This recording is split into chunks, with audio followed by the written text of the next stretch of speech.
안녕하세요, 밀떡튜브입니다. 오늘은 한국 대 남미 군사력 비교를 주제로 한 영상인데요. 단순히 전력만 비교를 하는 것이니 재미로만 봐주시길 바랍니다. 참고로 남미도 EU, 아프리카 연합에 이어 남미 연합을 창설했습니다. 그러나 2018년 이후 브라질, 아르헨티나, 칠레 등이 탈퇴하면서 해체 위기에 놓였는데요. 그래서 남미에서 국력이 상위권에 속하는 6개국 브라질, 아르헨티나, 우루과이, 칠레, 콜롬비아, 페루와 비교를 하겠습니다. 본론으로 넘어가기 전에 현재 남미의 군사력 현황에 대해 간략하게 설명드릴 텐데요. 예나 지금이나 GDP와 군사력에선 브라질이 독보적 원탑이며 과거 쌍벽을 이뤘던 아르헨티나는 영국과의 포클랜드 전쟁에서 패배한 이후 몰락했습니다. 반면 규모와는 별개로 칠레군은 남미에서 가장 현대화된 군대로 평가받는데요. 이제 국력을 비교하겠습니다. 먼저 인구인데요. 한국은 5,178만명, 남미는 3억 6,420만명입니다. 다음은 GDP인데요. 한국은 1조 7,200억 달러, 남미는 3조 2,700억 달러입니다.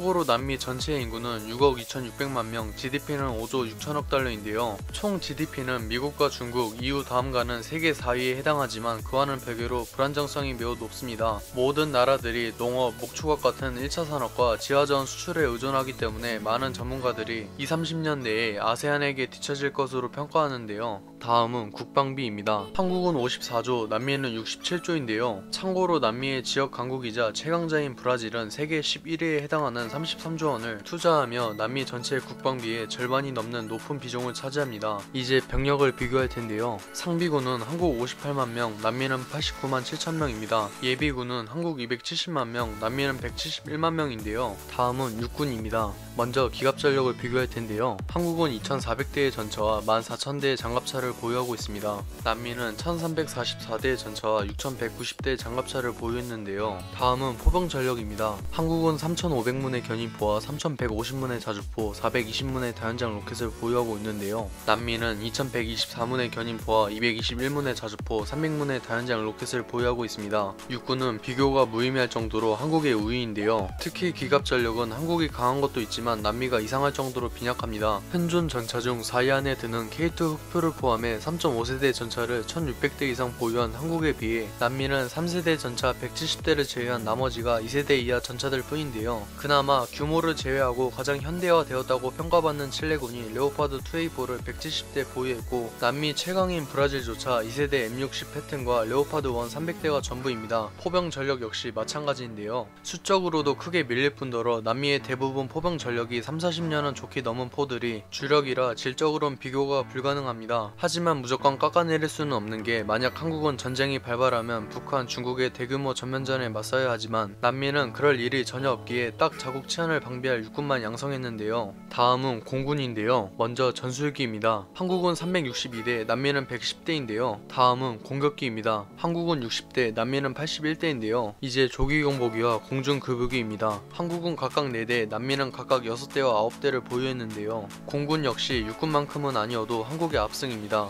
전술기에서 한국은 4.5세대 KF-16과 F-15K 226대와 5세대 F-35를 16대 보유 중인데요. 반면 남미는 110대의 전술기 중 칠레가 보유한 F-16 46대를 제외하면 전부 3세대 기체입니다. 그나마도 브라질이 4.5세대 그리펜 NG 36대를 2021년부터 도입하기로 했지만 전 세계를 휩쓸은 코로나19에 브라질도 확진자가 38,000명을 넘긴과 동시에 경제 손실도 심각해 상황이 어떻게 될지 모르는데요. 반면 질적으론 열세지만 조기 경보기와 공중급유기 같은 지원기 전력은 이상하게 충실해 그야말로 계륵입니다. 마지막은 해군입니다. 먼저 3,000톤급 이상 수상함인데요. 한국은 21척, 남미는 28척입니다. 다음은 잠수함인데요. 한국은 18척, 남미는 19척입니다. 마지막은 상륙함인데요. 한국은 10척, 남미는 7척입니다. 해군은 한국의 확실한 우위이지만 방심할 순 없는데요. 수상함 전력에선 한국의 압도적인 우위입니다. 한국은 함대 방공이 가능한 1만 톤의 이지스함 3척을 포함해 대부분 함정들이 개함 방공이 가능합니다. 반면 남미는 신기하게도 모든 수상함들이 7-80년대에 건조한 태역 함정이라 노후화가 심각하며 전부 3,000톤대 함정들이라 한국의 수상함 전력과 비교가 무의미한데요. 하지만 잠수함 전력은 한국이 우위이긴 하지만 만만하게 볼 수 없습니다.